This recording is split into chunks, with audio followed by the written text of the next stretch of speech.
The section that covers stormwater ponds. So basics of stormwater ponds. So there's dry detention ponds, and then there's stormwater ponds, which in the iSWM manual is defined as a wet pond, essentially. It's a pond that has a permanent pool. So that's what we're going to be covering mostly here today. Also because most people in this region have ample experience designing and constructing dry detention ponds. So really the focus here is going to be on the wet ponds. Your main difference when you're looking between dry detention and wet ponds are pretty obvious. The permanent pool is the biggest difference. And as far as the benefits and downsides, obviously dry detention is going to have a little bit less maintenance. There still is some maintenance. I'm sure you've seen plenty of detention ponds that weren't maintained at all, and those can be rather unattractive with lots of trash and debris and overgrowth in there. They are cheaper to build because there is less design involved, and they can provide you some open space opportunities. For wet ponds, you are looking at, more aesthetic. It is going to require a little bit more maintenance, a little more design up front, but it's something that can actually be an amenity and an aesthetic feature in your community rather than just a dry detention pond. So you'll hear me say stormwater pond and wet pond interchangeably, also retention pond. That's because they're defined as pretty much the same thing, just a pond with a permanent pool. The permanent pool of water, the way that it treats water quality is mostly through settling and biological uptake. The plants actually serve quite a large purpose in helping to treat the water quality, and we'll go into more of the importance of the plantings in a little bit. So water comes in, it settles, the plants help treat it, and then when the new storm comes in, it displaces that treated water, and the new water fills it up to be treated. One of the benefits of stormwater ponds is, unlike other structural controls that you'll see in the iSWM manual, stormwater ponds are one of the few that can also treat erosion and flood control. Much like detention ponds, these things can be built rather large to where above the permanent pool you have room to hold your flood control storm events. So to look at some of the main components of a stormwater pond, this is kind of a general layout. The biggest, most obvious one is your permanent pool. Again, that's going to be treating your water quality through settling and biological uptake. Then you have your forebay. This is almost as important design-wise as your permanent pool. This is where you're going to reduce your maintenance requirements by having the majority of your runoff come into your forebay first. So all your bigger sediments are going to settle out there. And you'll see there's a hardened pad. Usually this is just some concrete pad at the bottom of your forebay, and the purpose for that is so you can easily dredge it out. You don't have to wonder where that bottom contour should be. You can just take a backhoe and scrape all of it out. So it's like a pre-settling basin? Yeah, very much like a pre-settling basin. The next is the aquatic bench. This is where your biological uptake is going to happen. Lots of plantings, and I'll talk a little bit more about that later, of the different purposes it serves, but the aquatic bench is also very important, and also one of the main components that separates a stormwater pond from a dry detention pond. Then you have your safety bench. This is just what it sounds like. It's there for safety. Also helps minimize the requirements of putting in a fence around your whole pond. You do want these things to be aesthetic features in your community, and if you put a fence around it, that kind of cuts off the public from your stormwater pond and doesn't make it look as nice. You have your riser and barrel. This is basically your outflow structure, and we'll look more in depth in that in the cross-section and what that looks like, but the preferred outfall structure is usually a riser barrel method. Then there's your emergency spillway for when you get storms larger than 100-year. If you are designing your stormwater pond for a 100-year storm event, you are going to still want to have an emergency spillway, just like with a regular detention pond. and maintenance access road. This will typically be located just along the safety bench, and these things will require a little bit more maintenance, so you do want to make sure you have access for all the main components. So in iSWM, there are 3 different types of stormwater ponds, and they're all pretty much differentiated by the size of their permanent pool. The first one we just call a wet pond, and its permanent pool is sized to be the same as the water quality volume. I'll get into how to calculate the water quality volume a bit later, but yeah, so the permanent pool is equal to your water quality volume. The runoff will displace the water already present in the pool, and any extra storage for stream bank protection or flood control is going to be above that permanent pool level, above that volume. The second one is a wet extended detention pond. That's what that ED stands for. This is where your permanent pool is going to be half the size, half the volume of your water quality volume. This helps you obviously save in space requirements. You're going to have a smaller permanent pool. It acts very much the same as the wet pond, except that other half of the water quality volume is going to be released over a 24-hour period. The micropool extended detention, this is getting down to a very small pond. It's just going to be located at your outfall. It's usually about 20 to 35% of your water quality volume. This is where you're going to get most of your settling. It's going to be a little less effective than the extended detention and regular wet pond, but you're still going to get a lot of water quality benefits out of that. So when we think of wet ponds, a lot of people just think of the problems associated with them first, and the biggest one that I hear come up would probably be mosquitoes. If you look in the iSWM manual, a lot of the site development controls are designed to fully drain within 48 hours. That 48 hours isn't randomly picked, there's a purpose for it, and the purpose is the mosquito life cycle. In case you ever wanted to know what the life cycle of a mosquito looks like, a mosquito lays an egg. It has to be laid in water. For most species, the mosquitoes have to lay their eggs in standing water. It takes about a day to 2 days for that egg to turn into larva, and then 1 or 2 weeks for it to turn from a larva to a pupa. Within that time span, there has to be water present. So if that water ever drains out when the egg or larva is present, then that mosquito dies. So for most of our controls, you'll see that 48-hour drawdown time. But with wet ponds, you have that permanent pool. That pool of water is going to be there all the time. So what do you do about mosquitoes in that situation? Well, looking into a little bit of the research, there are studies out there that show that in reality, the stormwater ponds are going to have pretty much the same amount of mosquitoes as the dry detention ponds. A lot of this has to do with grading of dry detention. I'm sure most of you are familiar with the pockets of water that'll be standing in your dry detention ponds, and really that shallow vegetated area is where mosquitoes thrive the most. Usually you'll see if the larger the body of water, the less likely you are to have a mosquito infestation. They don't have as many places to hide or to breed. They like to be around, shallower vegetated areas for them to breed. Also, the main way to control your mosquito infestations would be through biological controls. And we'll go through some of those. So there's actually a fish out there, and it's called the mosquito fish. And for good reason, its main purpose is to eat mosquitoes. It's a very small fish, about 2.8 inches in length, and it can eat 42 to I think 167% of its body weight in mosquitoes per day. So that's a lot of mosquito larvae.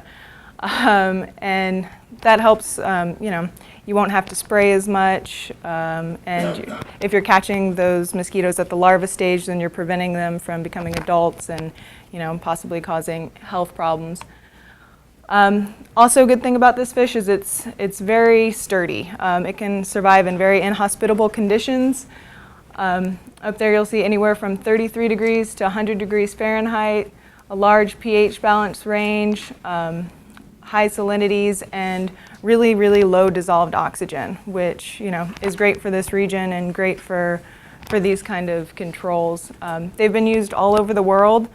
Down here on the right, this is actually a monument dedicated to the mosquito fish. It is built in Russia, in Sochi, Russia, where the Olympics are going to be. So if you happen to be going to the Olympics, you'll see this monument of the mosquito fish.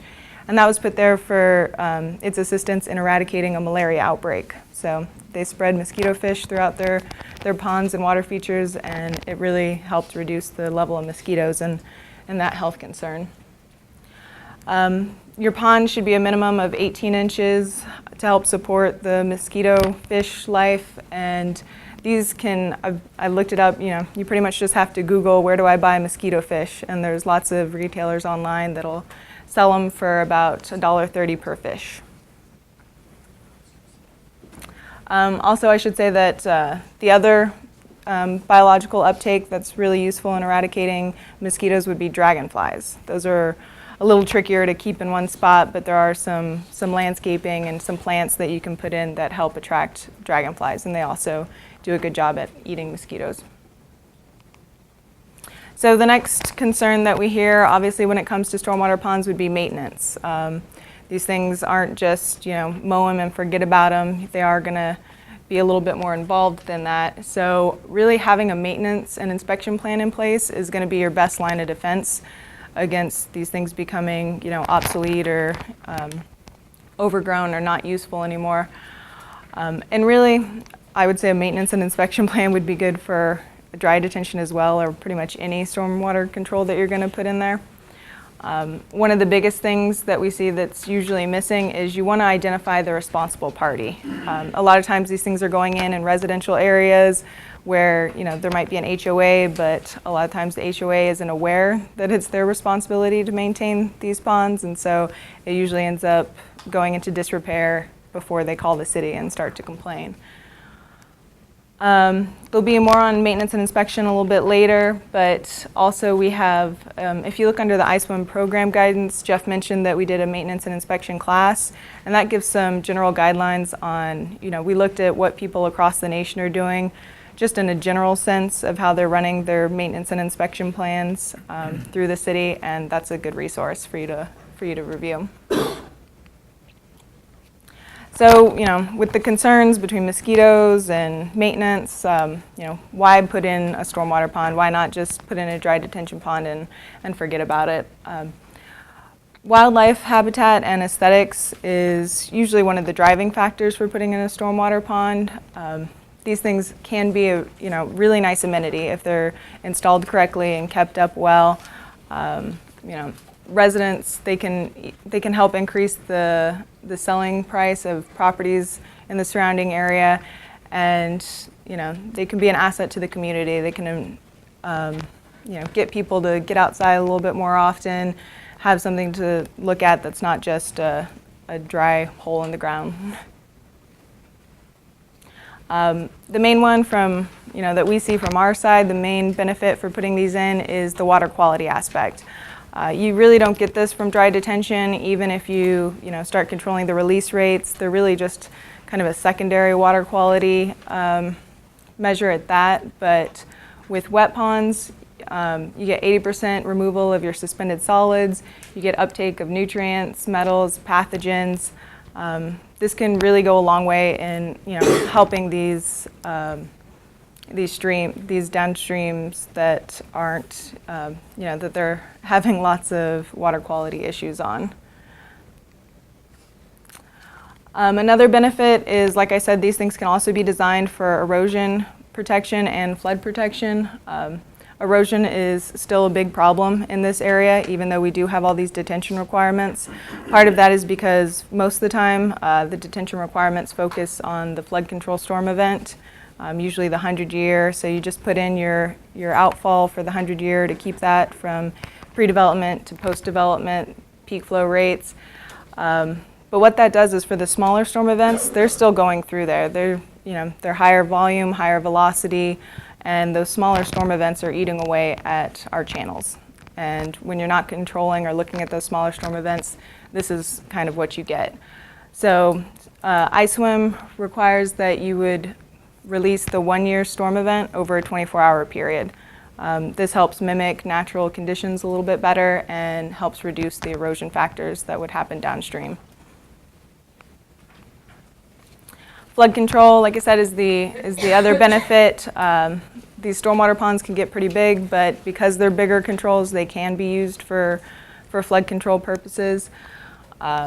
Usually they're just designed, to keep post-development flows to pre-development conditions, but also if you want to do a downstream assessment, then you can look at the capacity of the streams or the controls downstream, your bridges and culverts and things like that, and then design your release rate to meet those capacities. So with that, I'll get a little bit into the design criteria. This is going to be how do you actually install these things, where do they go? So the first thing you want to look at is location and siting. You want to determine if your site is a good site to be eligible to install a stormwater pond on. For a general idea, the space requirement is going to be 1 to 3% of your contributing drainage area, and these aren't stormwater controls that are for small developments. It's not like your commercial 5-acre development is going to put in a stormwater pond. They're more useful for residential areas or regional treatment because they are going to require a minimum drainage area, and usually we want to set that at about 25 acres. The reason that's so large is because you want to keep a permanent pool of water, and in order to do that you have to have a larger drainage area. The micropool extended detention ponds, those can have a minimum 10-acre drainage area because it is a smaller volume of water that you're trying to keep as a permanent pool, so you can have a smaller drainage area. If you're getting close or if you're not sure that you're going to be able to keep water in there, then you'd want to do a water balance calculation, and those calculation numbers are in the iSWM manual as well.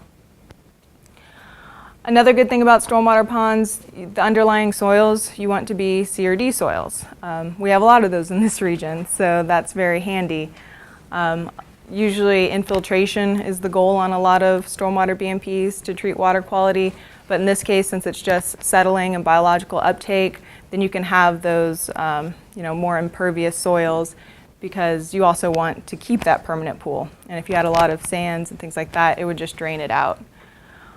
Permeability tests should be done, and you're looking for somewhere between 4 times 10 to the negative 6 to 4 times 10 to the negative 7 inches per second. So that's a very, very slow infiltration rate.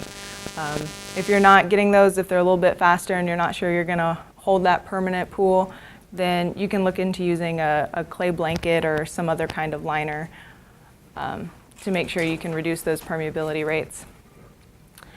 As tempting as it is, and as natural as it would seem, you don't want to put a stormwater pond within an existing wetland or within any existing waters of the U.S. If you do this, you are going to need to do a 404 permit, just like any other construction you would be doing in that area. Minimum setback requirements for the protection of properties as well as for the pond: 10 feet from the property line, 100 feet from a private well, and 50 feet from any septic tank. And then the last one I put in there should be pretty obvious: fit design to terrain. Obviously you want to put this in a low spot. That'll help reduce the costs of your excavation and fill and things like that.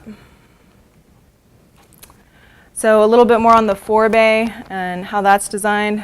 Your forebay should be at each inlet that's producing more than, or each inlet that provides at least up to 10% of the total inflow. Or in other words, you don't need a forebay where there's less than 10% inflow coming in. It should be designed to 4 to 6 feet deep, and you want to put a sediment depth marker to measure sediment deposition over time. This is just a steel rod in it that has numbers all the way up, so you can see how much sediment is being collected and you know when it's time to dredge. I mentioned before, bottom of forebay can be concrete to make sediment removal a little bit easier. Then all you have to do is get that backhoe and dig until you find the concrete bottom. So physical specifications and geometry, longitudinal slope, much like a dry detention pond, you want these things to be draining towards the outfall, so 0.5% to 1% slope there. Minimum length to width ratio, 1.5 to 1, ideally 3 to 1. That's to keep these things from short circuiting or having an unequal distribution of flow. Maximum depth, you're looking at 8 feet, minimum depth of 3 to 4 feet, and you want to keep at least 2 feet during drought conditions for your wetland plants that you have in there, and also if you're using the mosquito fish so they can survive. Side slopes not to exceed 3 to 1 for safety and erosion purposes. And then these down here are really just trying to get you to design the pond to be as natural looking as possible. We don't want these to be just square, holes in the ground. We want them to actually look like natural features. So if you do a little work in the contouring, maybe put some islands in there, the more you can do that, the more attractive they're going to look, and the more likely they're going to be, kept up and used as an amenity. Yes? What's the significance of the maximum depth? Why do you, Of the maximum why depth? do you control the maximum? Do what? Why do you control the maximum? A lot of that has to do, you don't want to get, any eutrophic conditions. Also, I would imagine for safety purposes, although 8 feet is still pretty deep. And then the biggest one, when I'm looking at depth, I wouldn't want to go really above 6 feet because you start getting into dam regulations and things like that, which will take a little bit more time to get permitting. So for the aquatic, or this one's on the safety bench, pools 4 feet or deeper, usually you're going to want to have 2 benches, the aquatic bench and the safety bench. The safety bench should be about 15 feet wide, maximum slope of 6%. It can be waived if you have 4 to 1 slopes or gentler. And usually we have the maintenance access located along the safety bench. For the aquatic bench, that one's also going to be about 15 feet on average, and with a maximum depth of 18 inches. That maximum depth is put there for the plants that are going to be along the aquatic bench. They're going to be, wetland plants that like a good amount of water, so you want to keep a certain depth there, but not too high, otherwise you'll drown them out. The plantings along the aquatic bench serve a lot of purposes, actually. You think they're just there for aesthetics, but like I mentioned before, they also provide a large amount of the water quality benefit through the biological uptake. They're also there to help stabilize side slopes. They can serve as wildlife habitat. They can help maintenance-wise by being a temporary catch for a lot of the trash and debris that are coming into the system. And they discourage entrance into the pond. If you have a high level of plantings around, then people are less likely to think that it's just a swimming hole and go run into it. For the outlet structures, I mentioned a riser and barrel is the preferred outfall structure, and I'll show a cross-section of it so you can see it a little bit better. Here's a very large one. You can see somebody poking their head. That looks like the stream bank protection outfall. But it should be located within the embankment. You want to install lots of anti-clogging devices, especially on these lower outfalls, because they are going to be subject to getting clogged. They're going to be a lot smaller than your 100-year outfalls. And then, as I mentioned before, embankments 6 feet or higher are subject to TCEQ guidelines for dam safety. So that's also... Actually, Lesley, that's jumped up now. Is it now? 12 feet, I believe. Oh, okay. Well, now it's 12 feet, so we need to update the iSWM manual, but that's good to know. So if you're looking at your depths, then you can get a little bit higher there. Outfall structures also are going to have anti-seep collars.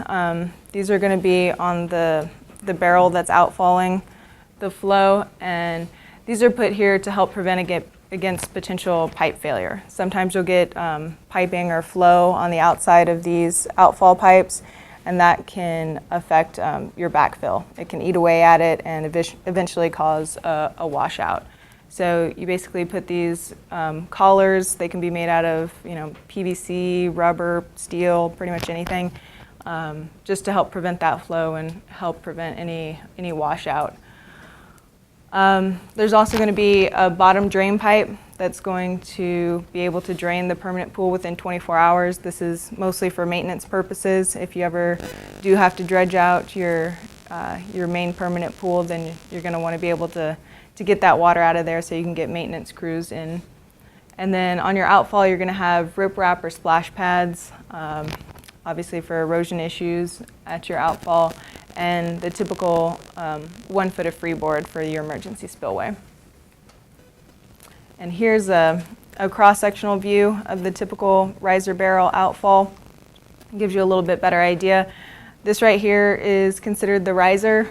That's where you're going to have your different openings, where your different storm events are going to drain into here. And then your barrel is what's taking it out to the outfall.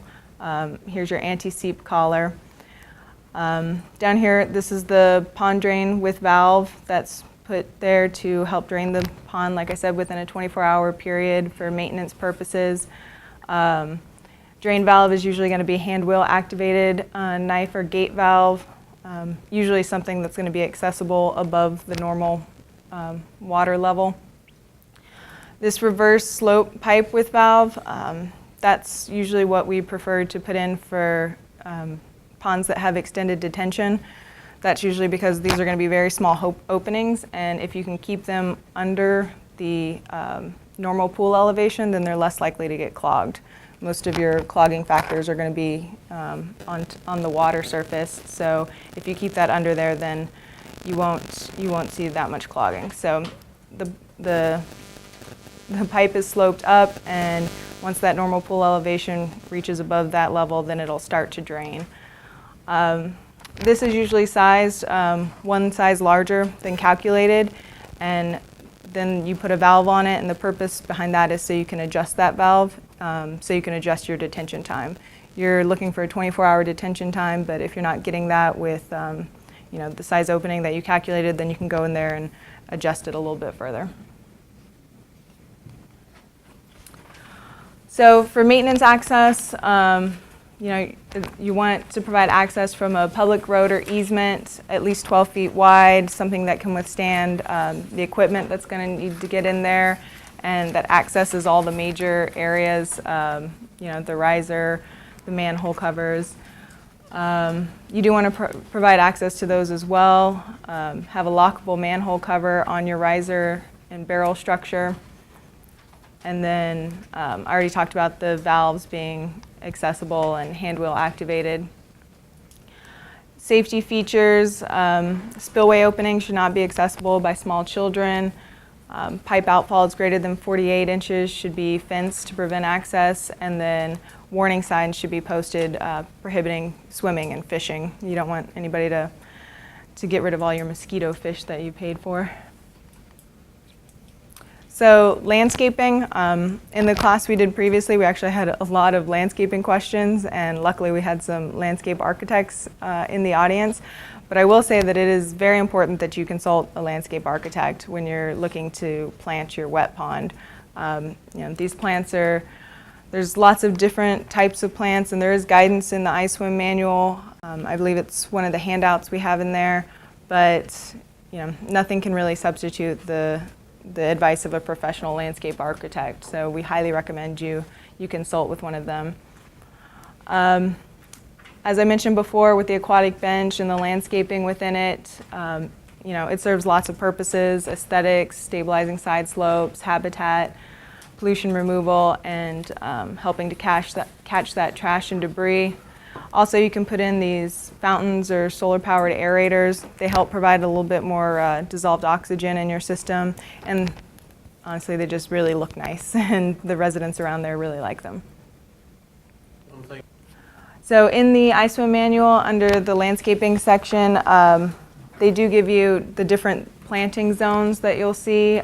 They range from zone 1 to zone 6, and from a deep water pool to places where you're seldom or never going to see inundation. And they have plants for they have a plant listing for each one of these zones and what kind of plants you can put in there. These are just some pictures of examples from each zone, 1 to 6, from left to right. So you can see there's some very attractive plants that can be put out there.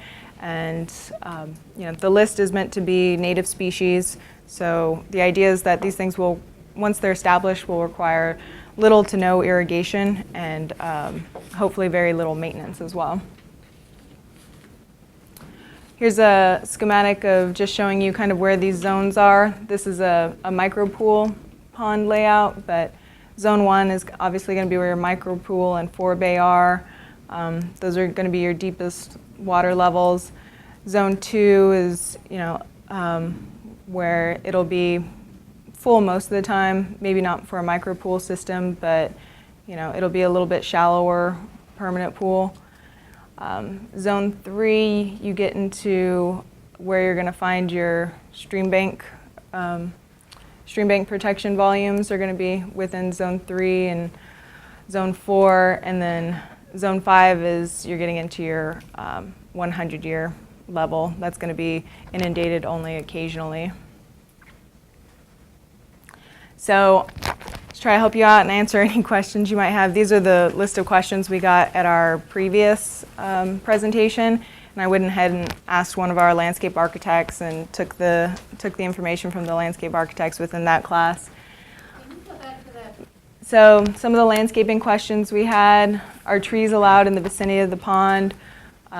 Yes, as long as they are tolerant of wetland conditions and should not be planted near the embankment to prevent potential washout.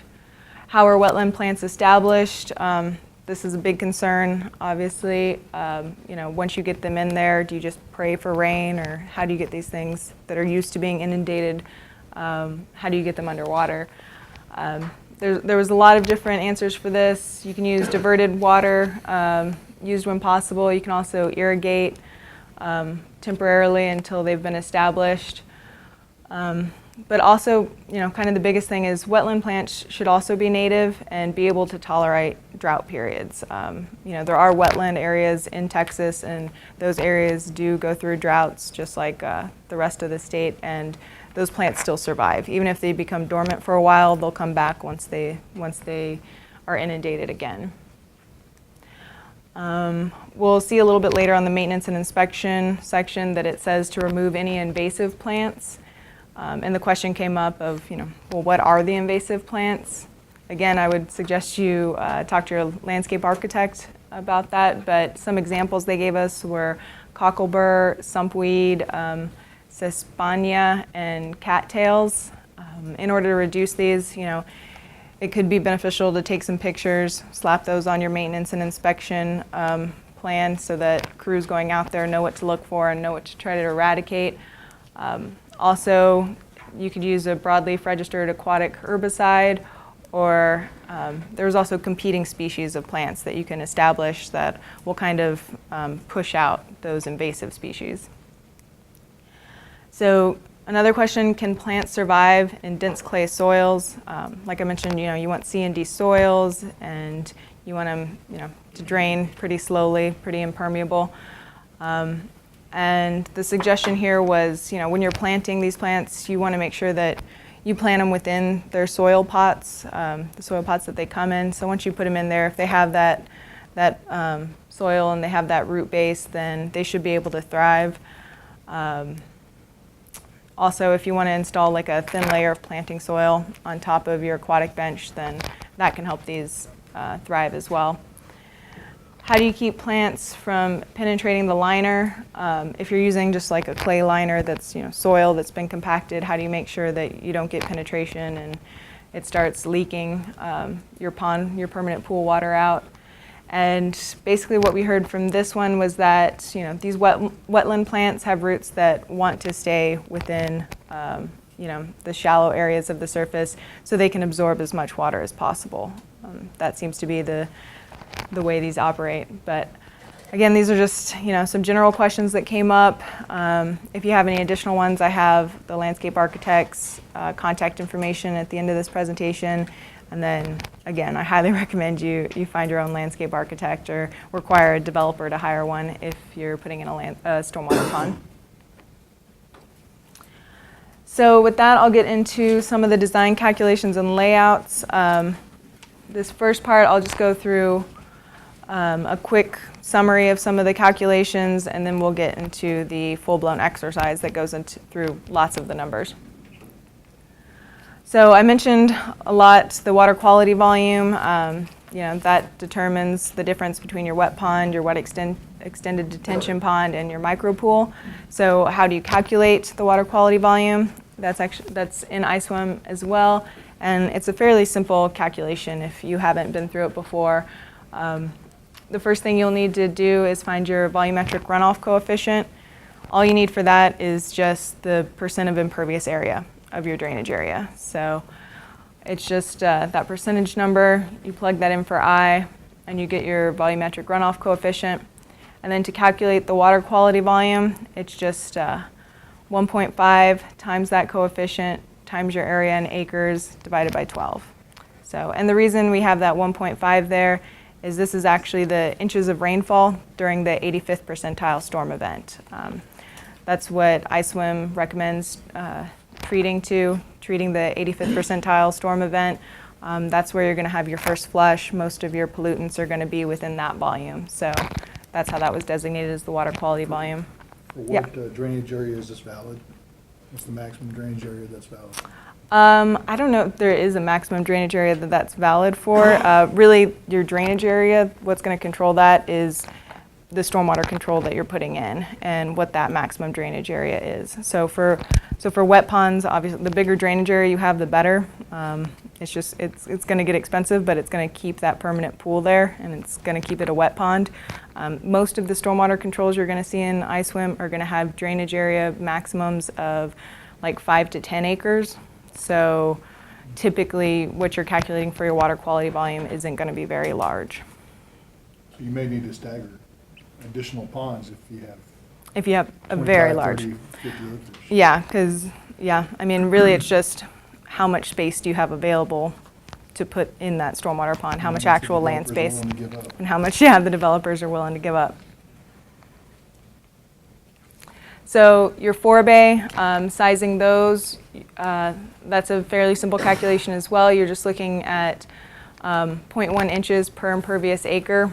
That's the volume that you want your Forebay to be able to hold. And that Forebay volume can also be subtracted from your permanent pool volume. So since that's also treating water quality, it can be subtracted from the permanent pool volume. And I mentioned this before, the permanent pool volume calculations. For a wet pond, it's just equal to your water quality volume. For your extended detention pond, it's half of your water quality volume, and the micropool is 25 to 30% of your water quality volume.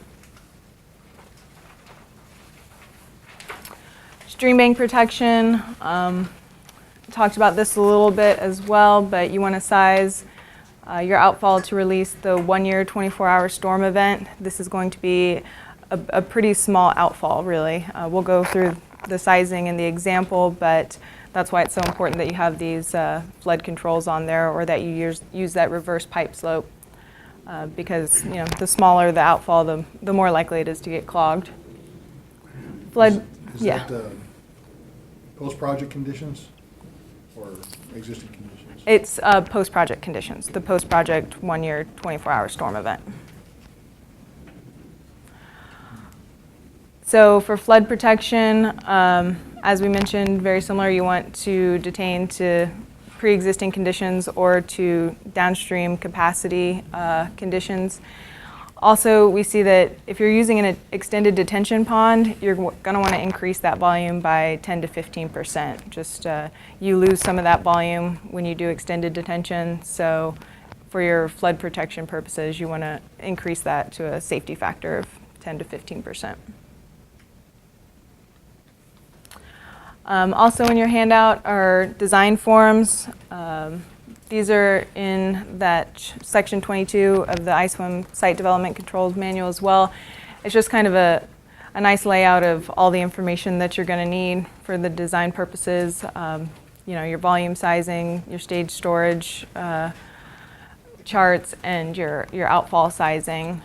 We'll go through the volume sizing and some of the release rate sizing in the example, but we won't really get into sizing your outfalls, that's mostly just going to be Weir equation and orifice equation. But if you want more information on those, you can look on section 22 and within the hydraulics manual. So our example here is a residential development. We have this in Denton County, 38 acres with an impervious area of 13.8 acres. I've gone ahead and done most of the hydrology work for you up here, at least getting some of the constants. You have your time of concentration in hours, your curve number, your rational method, runoff coefficient, and then your peak flows for the 1 year and 100 year. And the 1 year is in inches and CFS. So if you want to go back to how I found all those, then the hydrology manual. But for the most part, these are pretty common. And for those who do a lot of hydrology and hydraulics, if you're wondering why there's curve number and rational method, runoff coefficient, is because we're actually going to be using both the SCS method and the modified rational method. So that's why we need both those coefficients. So like I talked about earlier, the water quality volume calculations are pretty simple. Just two equations. In that first one, you need to find your volumetric runoff coefficient by finding your percent impervious area. That's just that 13.8. That was given as your impervious area divided by your total area. So you get 36.3%. That gives you a volumetric runoff coefficient of 0.38.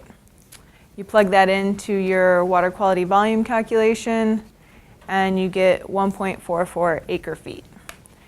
So for the forebay and permanent pool, that's very simple calculations.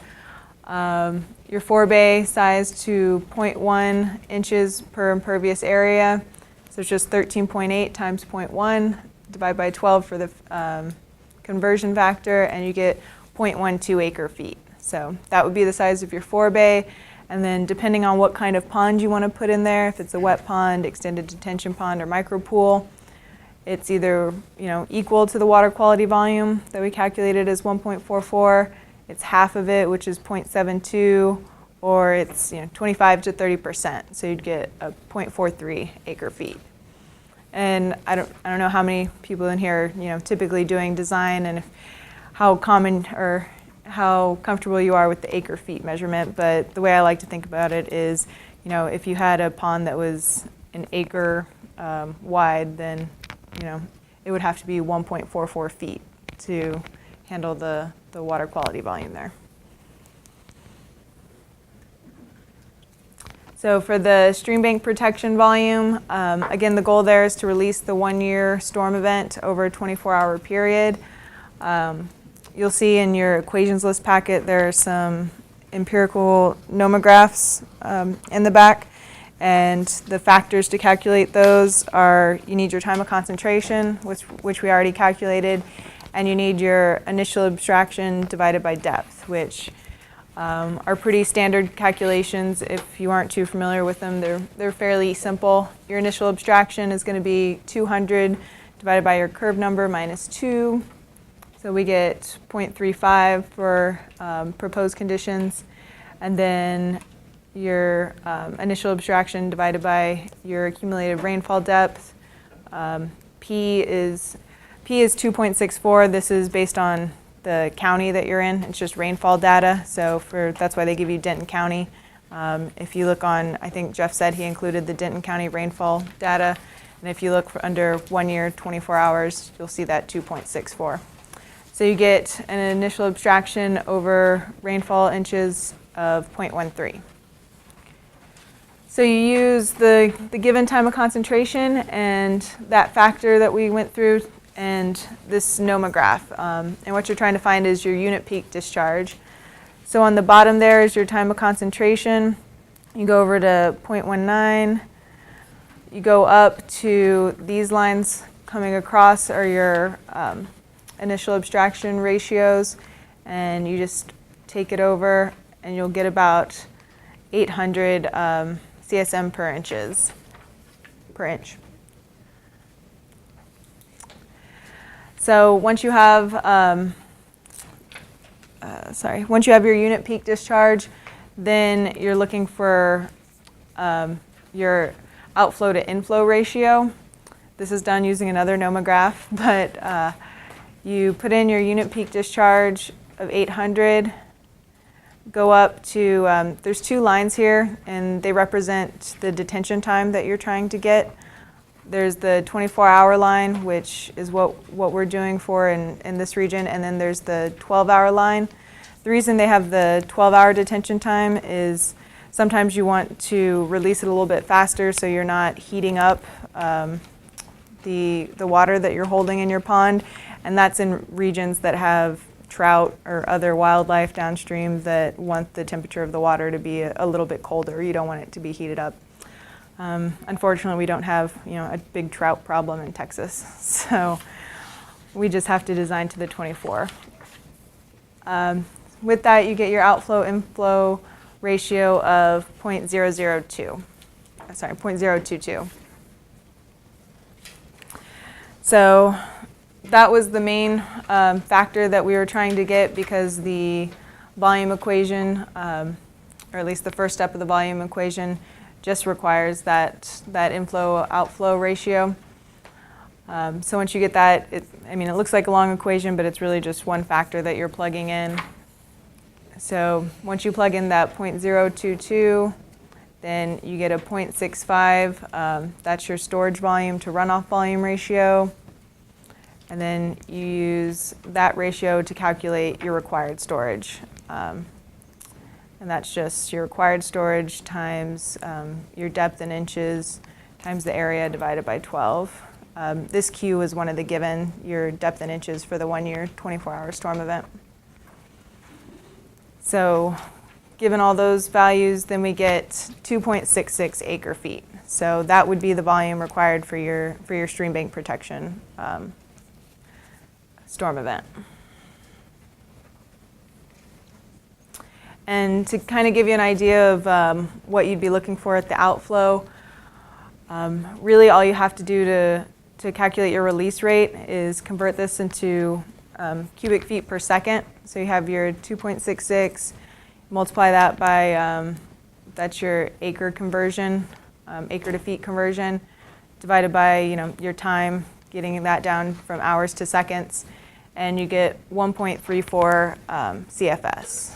For those who aren't familiar with CFS, that's a very low value. It's going to be a very small outfall that's going to release that storm event at 1.34 CFS. So from there, we'll go on to the flood control volume. This is for the 100-year storm event, and for this scenario, we're just trying to maintain pre-development conditions. Like I mentioned before, we're going to be using the modified rational method for this one. The stream bank storm event does the SCS method because you're more concerned a little bit with some of the detention timing and things like that, and SCS method is just more sensitive when it comes to those things. Modified rational method is, it estimates, it has a little bit more of an estimation factor in there, but it's pretty much what's used standard for finding your flood control volumes, even on dry detention ponds. So we have to calculate the allowable release rate. That's going to be your standard rational method equation, your runoff coefficient times your intensity times your area. The runoff coefficient was given. This is your intensity is just found through your rainfall data, and then your area was given. So you get about 120 CFS. Yes? Just wanted to be sure, we're using the modified rational method for this particular instance because the basin size is less than 150, 200 acres. Yeah, right. If it was a larger basin, we would still go back to the SCS. Right, yeah, I should say you can still use SCS method to size for your flood control volumes. Modified rational method is a little bit easier, which is why we're doing it in here, but it also has a size limitation on it because when you get larger basins, they're not going to be as homogeneous. So, your C factors aren't going aren't going to cover kind of all the different land uses within that drainage area. So you'd want to use the SCS method to get a little bit more accurate portrayal of what your rates would be, flow rates would be. So once you have your release rate, then you find your critical duration of your storm event. That's with the given equation, and these A and B are actually rainfall factors based on your county. I think those are on the very back of that equation list, you'll see those numbers for all the counties in the COG region. So plugging those in, it's 2 times your runoff coefficient, your area's 38 acres, and then those 2 rainfall factors are on that table for Denton County, 325.18 times 24.822, divided by the allowable release rate that we just calculated. And B, again, is that same rainfall factor, and you get a critical duration of 31.1 minutes. So you have your critical duration time. You can find your intensity for that critical duration time on the rainfall county data for Denton County, and you get about 5.55 inches per hour. And then you use that information to calculate your critical duration depth in inches. So that's your P factor again. It's 5.55. And then this is just converting your units. You multiply that by 31.1 minutes and then divide it by 60 minutes. So you get 2.88 inches. Now to find your required storage volume, this is your preliminary volume calculation. All these factors that we've used before, you just plug those in and you get about 99,000 cubic feet. We don't stop there though, because we want to add some adjustment factors. Since it is modified rational, you want to put a little bit of a safety factor in there. So your adjusted volume is that preliminary volume, and then you multiply it by the rainfall depth that we just calculated for the critical duration. And then this P180 is the rainfall depth for your 3-hour storm event. That 180 is just the 3 hours in minutes. You also use that rainfall table for the Denton County to find that factor. So you get that 99,000 cubic feet times your 5.37, which is the 180 rainfall depth, times 2.88, which is your critical duration rainfall depth, and you get about 4.24 acre feet.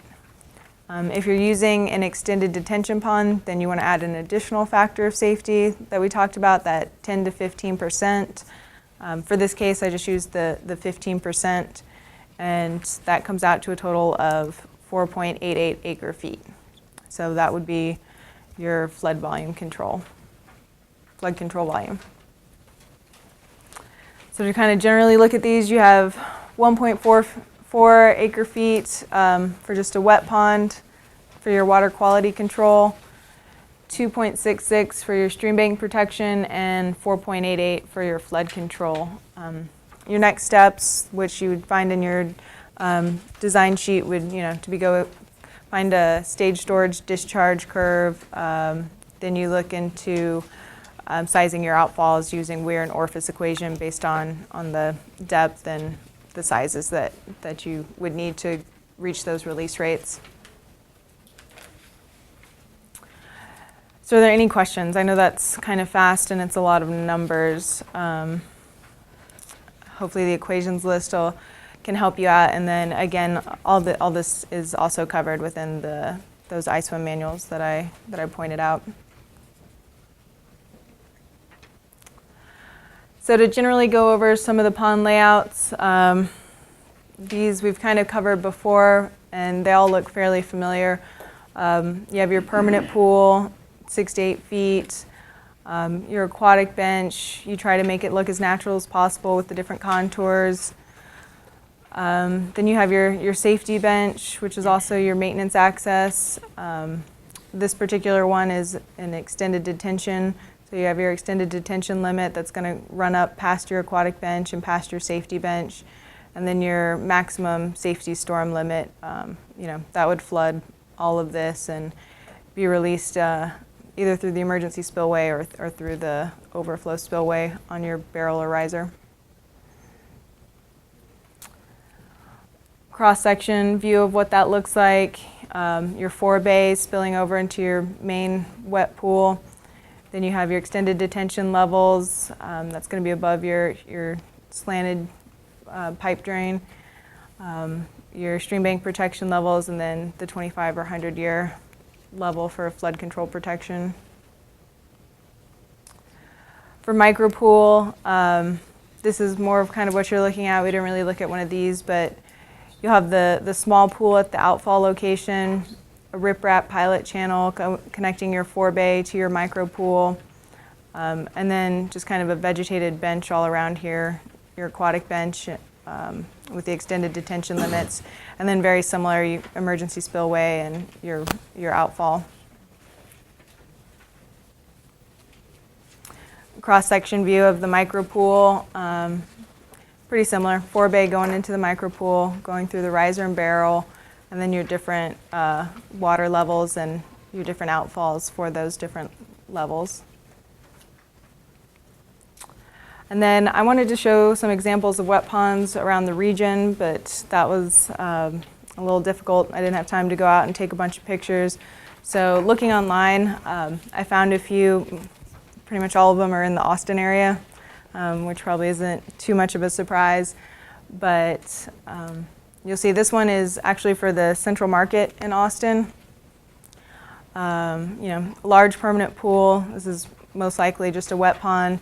You have your aquatic bench, your safety bench, the different inlets. I couldn't see the forebay in this picture, but you can just see these can be very nice amenities when they're kept up, and they are useful even in larger commercial development purposes. The next one, Town Lake Park.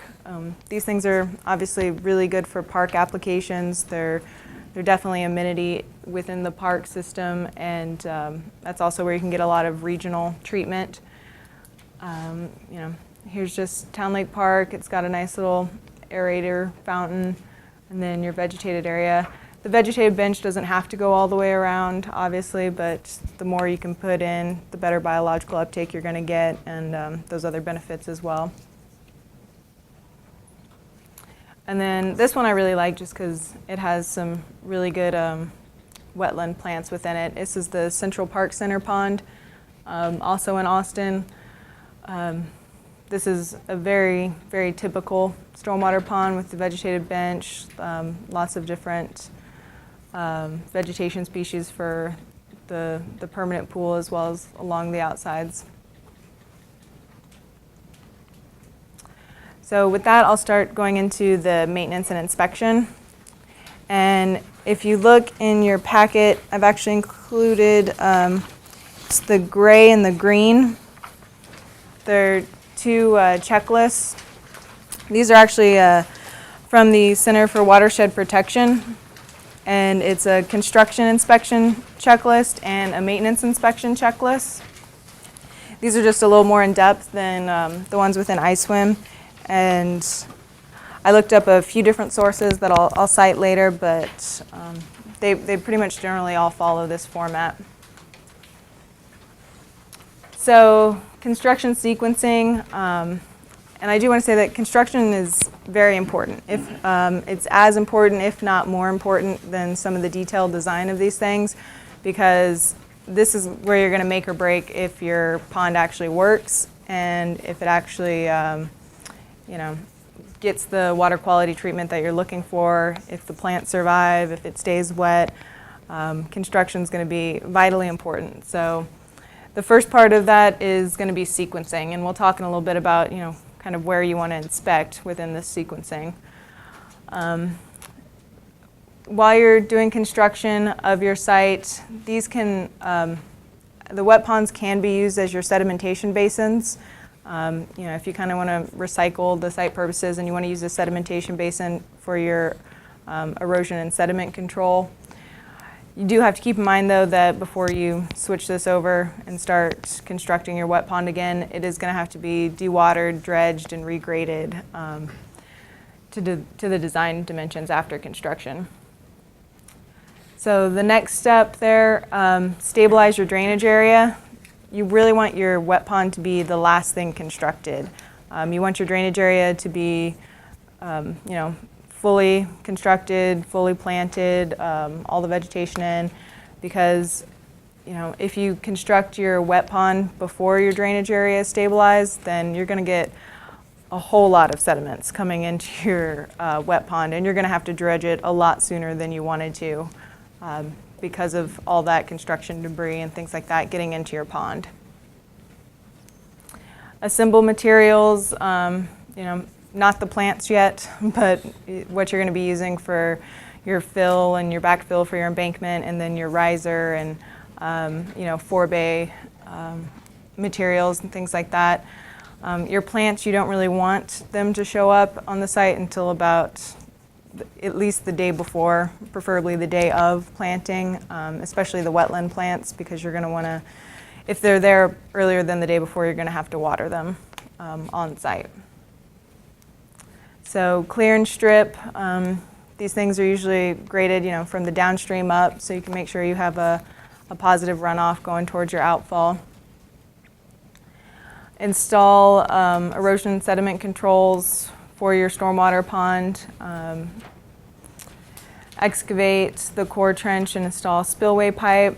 Install your outfall structure. You really want to make sure, one of the inspection points that we'll talk about is the installation of this riser and outflow structure. Unlike a regular detention pond where you probably really just have maybe 1 or 2 outfall locations, and the levels only really matter as much as you don't want them to spill over the emergency spillway, and you don't want them to flood anybody. With a wet pond, the levels, the elevations of your riser and your outflow structure are going to be crucially important to your vegetation. If it's a foot off, then there's plants that might, be a foot more inundated than they were supposed to be, or have a foot less water than they were supposed to have, and that could really affect their life cycle, how well they're going to thrive. So next, construct embankment and berms. Construct those around your outflow structure. Excavate and grade out your permanent pool area. Construct your emergency spillway. Install outlet pipes. Stabilize exposed soil. This is actually something you're going to want to do pretty much every day as you're grading, just so if there's a rainfall event while you're doing your construction, that you don't get erosion on your side slopes. And then the last thing would be to plant the area. I mentioned a little bit before, the importance of making sure the plants don't get there too early because you don't want them to die. We talked about making sure, it's beneficial if you plant them within the soil pots that they come in, so that can help them survive longer as well. And where you can, you want to wet the soil if they're the wetland plants before you plant, and they are going to probably need some irrigation for the first few weeks.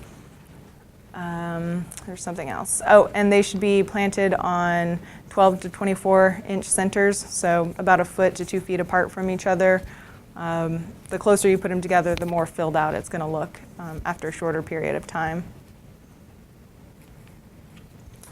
So construction inspection, this is kind of where we get into that checklist of what you should look for and at what times.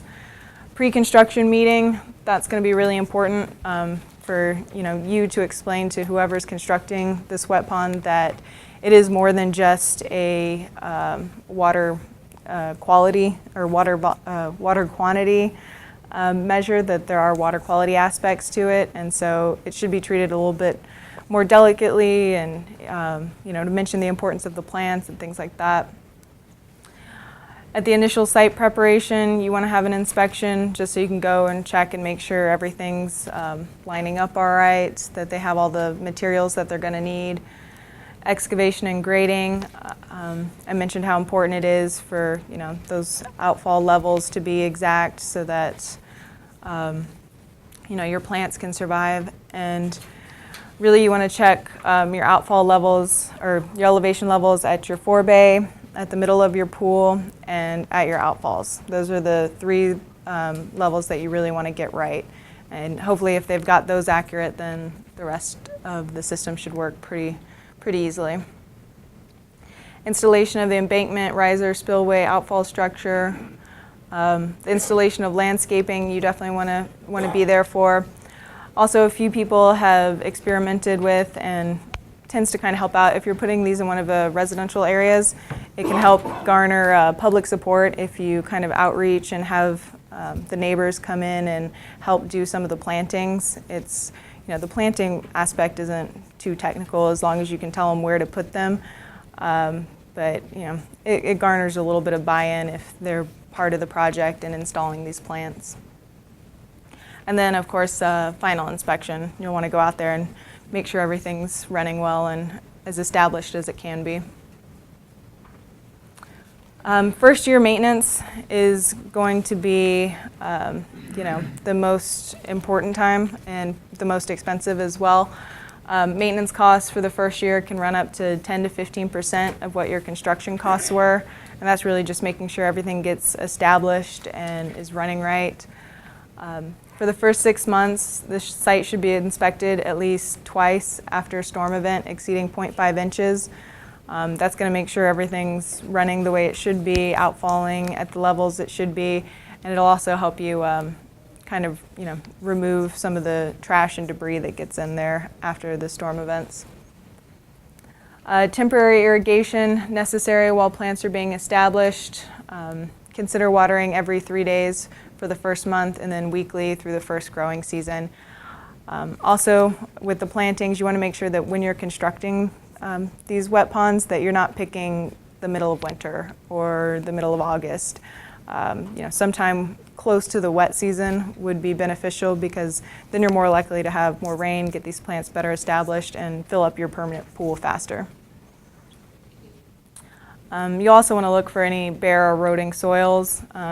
That's going to happen a lot in your first year while you're trying to get your plants established. Any kind of rainfall event is with those bare soils is gonna cause some erosion.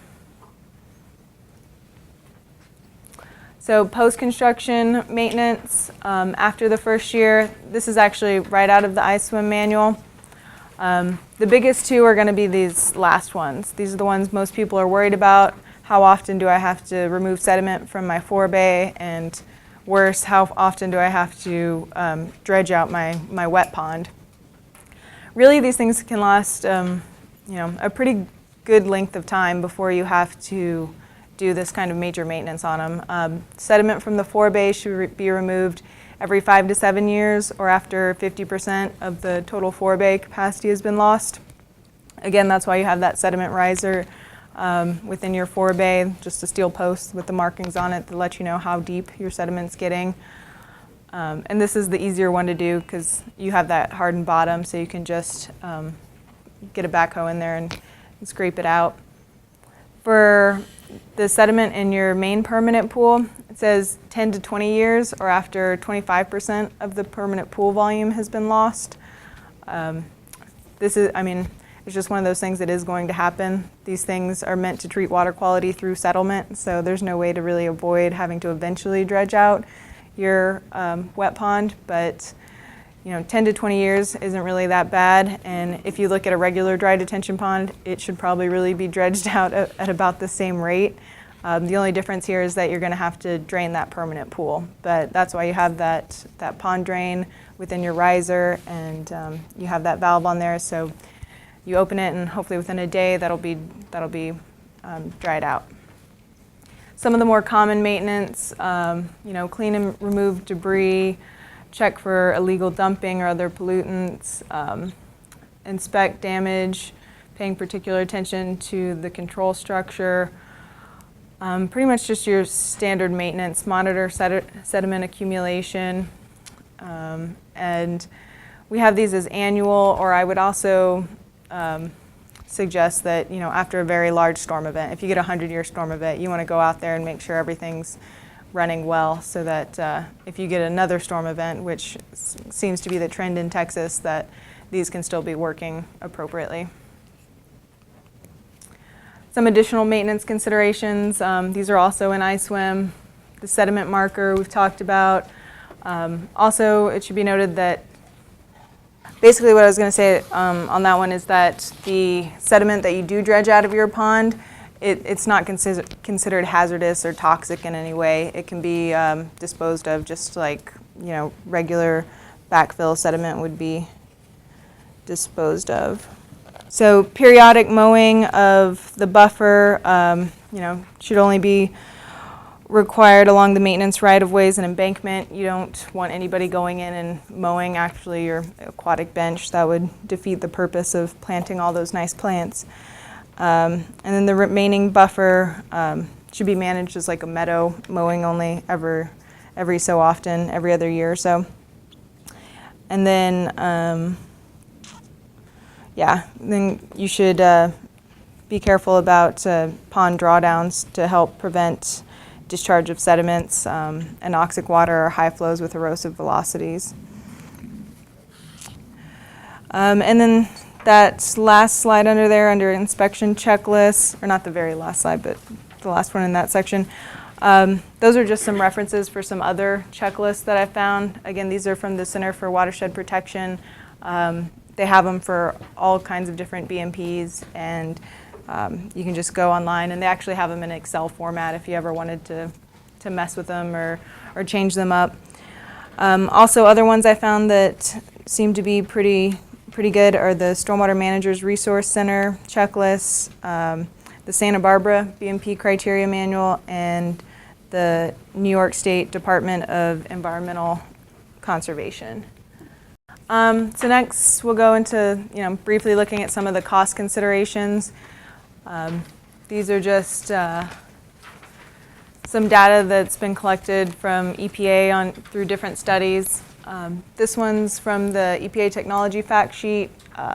This particular equation comes from a 1999 study, but you know, they still support it. They're still behind this equation, and pretty simple equation. It just takes into account the volume of your pond, multiply that times 24.5, and take it to the 0.705 exponent to try to give you an idea of how much that's saying the construction design and permitting costs would be.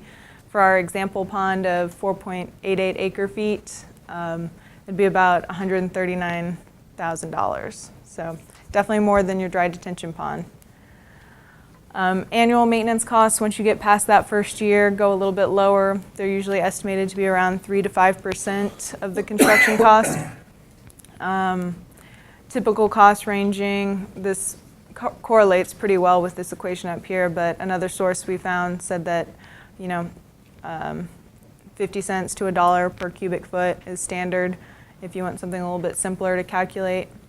And then there was also a study done by EPA that shows that pondfront property can actually increase selling price by up to 10%. So, I mean, that's definitely something you want to consider when you're looking at putting these in, especially in residential areas. And then it came up at the last presentation about water rights permitting and how does that affect some of these wet ponds. And so I wasn't too familiar with it, so I went back and did a little bit of research. Basically, you know, it's regulated by TCEQ. Applications and fees can be found at this website. There's 3 different cases for exemption. I don't know if any of these would really be useful for, you know, residential areas, but basically if it's domestic and livestock use and it's one owner and the pond is less than 200 acre feet, then it's exempt. Wildlife management, you know, again, the 200 acre feet restriction applies, and the pond must be qualified on open space land. And then for emergency use, if you're using it for firefighting purposes or similar public services, then those are all exempt from getting a water rights permit. I will mention a case study out of one of our offices. They had a situation where the city didn't have a water rights permit for one of their ponds. Basically what happened is the developer came in, developed it. They went through TCEQ review process for, I think, maybe dam safety or another purpose. And then what happened was a resident actually the pond got into a little bit of a maintenance disrepair, and a resident contacted TCEQ to complain. So TCEQ came out there. They saw a couple very minor violations, but then they asked the city, oh, one last thing, can I see your water rights permit? And the city was like, we don't have one. So that started a whole headache, and it actually took, I think they said 18 to 24 months for them to go back and retroactively get this permit. And so there wasn't a whole lot of cost implications there, but it was just a situation where the city didn't know that the developer hadn't gotten the water rights permit because they had contacted TCEQ for other purposes, but it turns out those departments don't talk to each other. So if you're having a developer put in a wet pond, you definitely want to put that on your checklist of things to look for, is that they are going through TCEQ and getting that water rights permit. When you're looking at your water rights permits, you need to calculate evaporation losses and provide means for providing makeup water. Examples include purchasing through municipal source, sinking a ground water well, and purchase downstream water rights to pump back upstream. So another thing out of the city of Austin, I believe they have to use, so if you're using potable water or treated water that has chlorine in it, then you'd have to spray it into the air because they don't want the chlorine to affect the plants and wildlife and things like that. And apparently by spraying that water into the air, it dissipates all the chlorine, which I didn't know, but I thought that was very interesting. So with that, here's a lot of our contact information, my email address and phone number. Ben McWhorter, who also does a lot of work with this, and then Rebecca Pittman is our landscape architect that I mentioned, so if you have any planting questions, she'd be definitely the best person to go to. And then with COG, Jeff and Jack as well.